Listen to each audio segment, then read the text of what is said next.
तय करो राजेश, माँ या मैं। नेहा की यह आवाज किसी बम की तरह राजेश के सीने में गूंज रही थी। रात का सन्नाटा था, लेकिन उस छोटे से घर की दीवारों के भीतर भूचाल मचा हुआ था। एक तरफ पत्नी नेहा आंखों में आंसू और गुस्सा लिए खड़ी थी, तो दूसरी तरफ माँ सावित्री देवी चुपचाप बेटे का चेहरा ताक रही थी। राजेश का गला सूख चुका था। कमरे में टंगी घड़ी की टिक टिक जैसे उसके दिल की धड़कनों से मुकाबला कर रही थी। कैसे फैसला करो? एक तरफ वो माँ जिसने अपनी जिंदगी दांव पर लगाकर मुझे पाला है, और दूसरी तरफ वो पत्नी जिसे मैंने 7 जन्मों तक साथ निभाने का वादा किया है। उस रात राजेश ने शायद ही नींद की एक झपकी ली हो, लेकिन ये कहानी सिर्फ इस रात से शुरू नहीं हुई थी। इसकी जड़ें बहुत गहरी थी। कुछ साल पहले उसी छोटे से घर में एक औरत दिन रात मेहनत करके अपने बेटे को बड़ा कर रही थी। उस औरत का नाम था सावित्री देवी। पति के गुजर जाने के बाद सावित्री देवी की दुनिया सिर्फ उनके बेटे राजेश तक सिमट गई थी। दिन में मजदूरी, रात में सिलाई, हर हाल में उन्होंने अपनी बेटी की पढ़ाई पूरी करवाई। राजेश बड़ा होकर ईमानदार और मेहनती इंसान बना। एक प्राइवेट कंपनी में अकाउंटेंट की नौकरी पाई। पड़ोस की औरतें अक्सर कहती, सावित्री तू बड़ी किस्मत वाली है, तेरा बेटा तेरे बुढ़ापे का सहारा बनेगा। सावित्री देवी बस हल्की सी मुस्कान के साथ कह देती, बस भगवान से यही मांगती हूँ कि मेरा बेटा खुश रहे। इसी बीच राजेश की जिंदगी में आई नेहा, पढ़ी लिखी आधुनिक सोच वाली लड़की। नेहा और राजेश की शादी पूरे मोहल्ले में चर्चा का विषय बनी थी।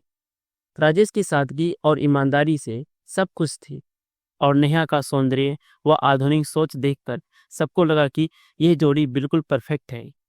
शादी के शुरुआती दिन किसी सपने से कम नहीं थे।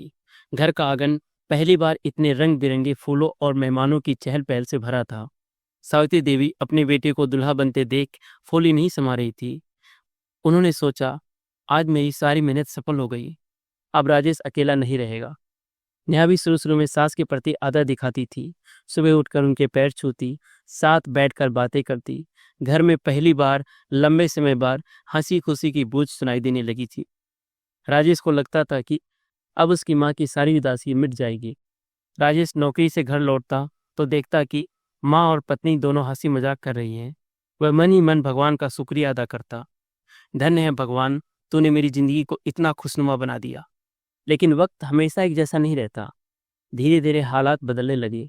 शुरुआत में सब कुछ अच्छा रहा, लेकिन धीरे धीरे नेहा की खुशियों और सावित्री देवी की उम्मीदों के बीच एक अदृश्य दीवार खड़ी होने लगी। नेहा का आधुनिक परिवेश और सोच उस छोटे से घर की सीमाओं से टकराने लगा। उसे लगता कि सास का हर काम में दखल देना उसकी आज़ादी छीन रहा है।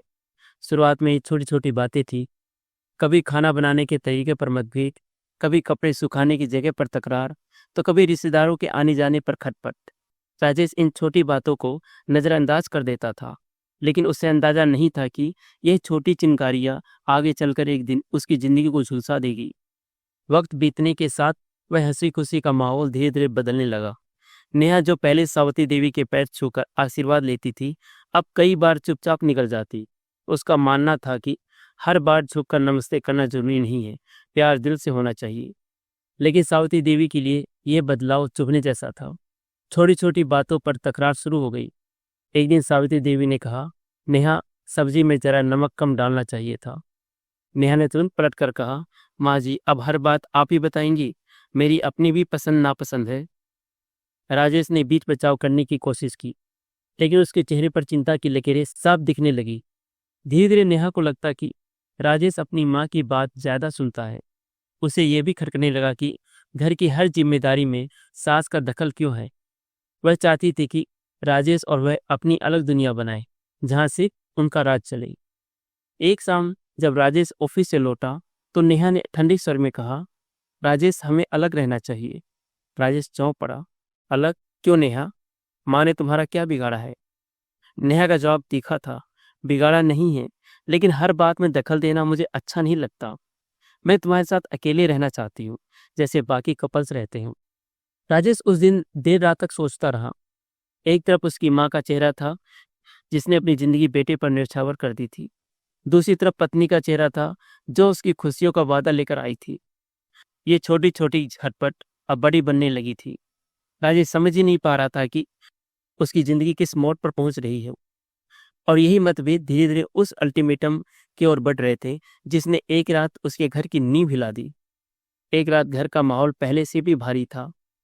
बिजली की हल्की सी झपकियां और आंगन में बूढ़े पंखे की धीमी आवाज सब कुछ और भी डरावना बना रही थी। नेहा ने राजेश की आंखों में सीधा देखकर कहा, राजेश अब बस, तय करो, माँ या मैं। राजेश का दिल जैसे रुक सा गया। सावित्री देवी के चेहरे पर भी दर्द और चुप्पी का मेल था। बेटा, तुम्हारा फैसला तुम ही करना है, उन्होंने धीमे स्वर में कहा। राजेश खुद को टूटता हुआ महसूस कर रहा था। उसकी सोच में एक तूफान चल रहा था। मैं माँ को कैसे छोड़ दूं, जिसने अपनी पूरी जिंदगी मेरे लिए लगा दी। लेकिन नेहा भी मेरी पत्नी है। क्या मैं उसकी खुशियों का हक छीन सकता हूँ? कमरे की घड़ी की टिक टिक, नेहा के गुस्से और सावित्री देवी की चुप्पी, सब कुछ राजेश की आंखों के सामने एक ही समय में घूम रहा था। नेहा की आवाज में और भी कठोरता थी। राजेश, मैं तुम्हारे साथ नहीं रह सकती। अगर माँ तुम्हारे हर फैसले में दखल देती रहेगी, अब फैसला करो, या मैं या माँ। राजेश की सांस रुक सी गई। वह एक पल के लिए अपनी माँ और पत्नी की तरफ देख रहा था। दोनों की आंखों में प्यार था, लेकिन अलग अलग तरह का। उस रात राजेश शायद पहली बार अपने जीवन में सचमुच असहाय और टूट चुका महसूस कर रहा था। ये सिर्फ उसके परिवार की नहीं, बल्कि उसके दिल और आत्मा को झकझोरने वाली घटना थी। अगले कुछ दिनों तक राजेश अपने आप में ही खो गया। ऑफिस में भी उसका मन नहीं लग रहा था। हर कॉल, हर मीटिंग में उसका ध्यान कहीं और ही था। रात को सोते समय वह पलंग पर बैठकर सोचता, माँ या नेहा, मुझे क्या करना चाहिए? क्या मैं अपनी माँ की उम्मीदों को तोड़ दूं या अपनी पत्नी की खुशियों का हक छीन लूं?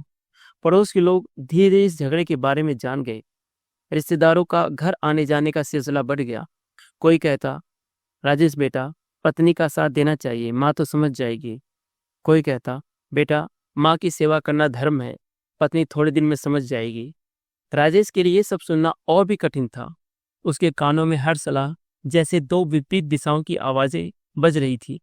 सावित्री देवी भी अब उसका चेहरा देखकर समझ रही थी कि बेटा किस मानसिक पीड़ा में है। बेटा, मैं तुम्हारे लिए नहीं रुकूंगी, अगर ये तुम्हारी खुशी का रास्ता है, वह धीरे से कहती। लेकिन राजेश की समस्या सिर्फ घर की नहीं थी। समाज का दबाव भी बढ़ता जा रहा था। पड़ोस में बातें होने लगी, राजेश अपनी माँ को नहीं छोड़ पाएगा, देखो नेहा भी परेशान हो जाएगी। ऑफिस में भी वह चुप रहता क्योंकि हर किसी की राय अलग थी। राजेश हर सुबह उठकर सोचता, अगर मैं गलत फैसला करूं तो किसी का दिल टूटेगा, और अगर सही करूं तो किसी की खुशियों का हक छीन सकता है। हर पल उसके लिए एक असहनीय मानसिक संघर्ष बन गया था। राजेश खुद से ही सवाल करता, क्या प्यार और कर्तव्य में कोई जीत होती है, या हर बार सिर्फ दिल टूटता है? कुछ दिन ऐसे बीते कि राजेश की मानसिक पीड़ा चरम पर पहुंच गई। एक शाम जब सब घर में बैठे थे, सावित्री देवी ने धीरे से कहा, राजेश बेटा, शायद मुझे तुम्हारे जीवन से पीछे हट जाना चाहिए। राजेश तब रह गया। उसने माँ की आंखों में यह दर्द पहली बार देखा। माँ, आप ऐसा क्यों कह रही हैं? आप मेरी जिंदगी का हिस्सा हैं। आपसे अलग कैसे रह सकता हूँ? सावित्री देवी ने अपनी थकी हुई आंखों में गहरी उदासी लिए कहा, बेटा, मैं जानती हूँ कि नेहा भी तुम्हारी जिंदगी की अहम हिस्सा है। अगर तुम्हें किसी एक को चुनना ही है तो मैं पीछे हट जाऊंगी। तुम्हारी खुशियों के लिए मैं अपनी इच्छाओं को भूल सकती हूँ। नेहा चुपचाप बैठी थी। उसकी आंखों में झुंझलाहट और असंतोष के बीच हल्का सा गिल्ट दिखा। राजेश ने माँ का हाथ पकड़ते हुए कहा, माँ, आप ऐसा नहीं कर सकते। आपका त्याग मेरी जिंदगी का आधार है। लेकिन सावित्री देवी मुस्कुराते हुए बोली, बेटा, कभी कभी प्यार में त्याग ही सबसे बड़ा साहस होता है। अगर तुम्हें लगता है कि इससे तुम्हारी पत्नी खुश होगी तो मैं पीछे हट जाऊंगी। राजेश की आंखों में आंसू बहने लगे। उसने महसूस किया कि उसकी माँ ने अपनी पूरी जिंदगी सिर्फ उसके लिए त्याग दी, और अब भी वह उसकी खुशियों के लिए खुद को पीछे रखने को तैयार है। घर में सन्नाटा छा गया। सिर्फ घड़ी की टिक टिक और राजेश की टूटते दिल की धड़कन सुनाई दे रही थी। अगले कुछ दिनों में राजेश को धीरे धीरे एहसास होने लगा कि कुछ ठीक नहीं है। सावित्री देवी की तबीयत अचानक बिगड़ने लगी। छोटे छोटे कामों में थकान, बार बार सिर दर्द, और कभी कभी सांस लेने में तकलीफ। राजेश ने उन्हें डॉक्टर के पास ले जाने का फैसला किया। जांच के बाद डॉक्टर ने गंभीर स्वर में कहा, सावित्री देवी की हालत स्थिर नहीं है। समय पर ध्यान ना दिया गया तो उनकी सेहत और भी बिगड़ सकती है। राजेश का दिल धड़क उठा। उसे अब समझ आया कि माँ की हालत केवल त्याग और कठिनाइयों का परिणाम नहीं, बल्कि उसका अकेलापन और देखभाल की कमी भी है। और इसी बीच नेहा की असली सोच धीरे धीरे उजागर होने लगी। राजेश ने देखा कि नेहा ने कई बार माँ की जरूरतों की अनदेखी की थी। वह अक्सर कहती थी, माँ की बातें बहुत होती है, क्यों उनकी परवाह करनी चाहिए। अस्पताल की खाली दीवारों में राजेश ने माँ का हाथ पकड़ा और धीरे से कहा, माँ, अब मैं खुद को दोषी मानता हूँ कि मैं आपको पूरी तरह समय नहीं दे पाए। सावित्री देवी ने मुस्कुराते हुए कहा, बेटा, अब चिंता मत करो। मैं जानती हूँ कि तुम्हारा प्यार हमेशा मेरे साथ है। नेहा की आंखों में पहली बार डर और पछतावा झलकने लगा। उसने सोचा, क्या मैं सच में उसकी जगह ले सकती हूँ? क्या ये सही है कि मैं उसकी जगह ले लूँ और राजेश को अकेला कर दूँ? राजेश ने महसूस की अब सिर्फ निर्णय लेना ही नहीं, बल्कि सच्चाई को समझना और रिश्तों की अहमियत पहचानना सबसे जरूरी है। अस्पताल का माहौल भारी और चुपचाप था। सावित्री देवी का बिस्तर अकेले कमरे में रखा गया था और हर पल डॉक्टर की निगरानी में थी। राजेश उनके बगल में बैठा हाथ थामे लगातार दुआ करता रहा। नेहा, जो पहले खुद को सही साबित करने में लगी थी, अब बैठी संत थी। उसका चेहरा डर और पछतावे से भरा था। उसे एहसास हुआ कि माँ का त्याग और उसके प्यार का कोई विकल्प नहीं हो सकता। डॉक्टर ने गंभीर स्वर में कहा, अगर अगले कुछ हफ्तों में पर्याप्त देखभाल और आराम नहीं मिलेगा तो उनकी हालत और बिगड़ सकती है। राजेश की आंखों में आंसू थे और नेहा की आंखों में पहली बार सच्चाई का डर। नेहा ने धीरे से कहा, राजेश, मुझे लगा था कि मैं तुम्हारे जीवन का सबसे महत्वपूर्ण हिस्सा हूँ, लेकिन अब मुझे समझ आ रहा है कि मैं गलत थी। मैंने माँ की जरूरतें अनदेखा की। राजेश ने हाथ बढ़ाकर नेहा को थपथपाया। नेहा, अब पछताने का समय नहीं, हमें मिलकर माँ की देखभाल करनी होगी। सावित्री देवी ने हल्की मुस्कान के साथ देखा और कहा, बेटी, मैं जानती हूँ कि अब तुम समझ रही हो। किसी को दोषी ठहराने की जरूरत नहीं, बस प्यार और साथ की जरूरत है। नेहा का दिल टूट गया। उसने महसूस किया कि माँ का प्यार और त्याग दुनिया की सबसे बड़ी दौलत है और कोई भी रिश्ता बिना समझ और सम्मान के नहीं टिक सकता। अस्पताल का कमरा चुपचाप था। सावित्री देवी अपने बेटे और बहू की ओर देख रही थी। उनकी आंखों में थकान थी, लेकिन चेहरा शांति और प्यार से भरा था। राजेश ने हाथ जोड़कर कहा, माँ, मैं जानता हूँ कि मैंने आपको पूरी तरह समय नहीं दिया और इसके लिए मुझे माफ कर दीजिए। सावित्री देवी ने धीरे से मुस्कुराते हुए कहा, बेटा, कोई दोष नहीं, जीवन में गलतियां होती हैं।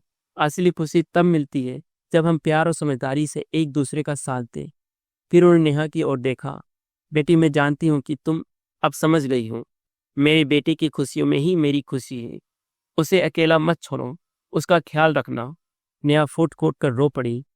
उसने अपनी गलती महसूस की और राजेश के हाथ पकड़ते हुए कहा, राजेश, मुझे माफ कर दो। अब मैं समझ गई हूँ कि माँ का त्याग और प्यार इस दुनिया की सबसे बड़ी दौलत है। राजेश ने अपनी माँ और पत्नी को गले लगाते हुए कहा, अब हम सब मिलकर इस परिवार को खुशहाल बनाएंगे। प्यार और समझदारी ही हमारे रिश्तों की ताकत है। सावित्री देवी की आंखों में भी आंसू निकले, लेकिन इस बार खुशी और संतोष के। वह जान गई थी कि उनका त्याग और उनका आशीर्वाद राजेश और नेहा के जीवन में सही राह दिखा चुका था। और इसी क्षण परिवार ने समझा, रिश्ते अल्टीमेटम या झगड़े से नहीं टिकते। प्यार, समझदारी और त्याग से ही परिवार मजबूत होता है। माँ का प्यार और आशीर्वाद सबसे बड़ी ताकत है। अगर ये कहानी आपके दिल को छू गई हो तो इसे लाइक कीजिए, अपने दोस्तों तक शेयर कीजिए और चैनल को सब्सक्राइब करना मत भूलिएगा, क्योंकि आगे भी हम लाएंगे ऐसी ही कहानियाँ जो आपके दिल को छू जाएगी।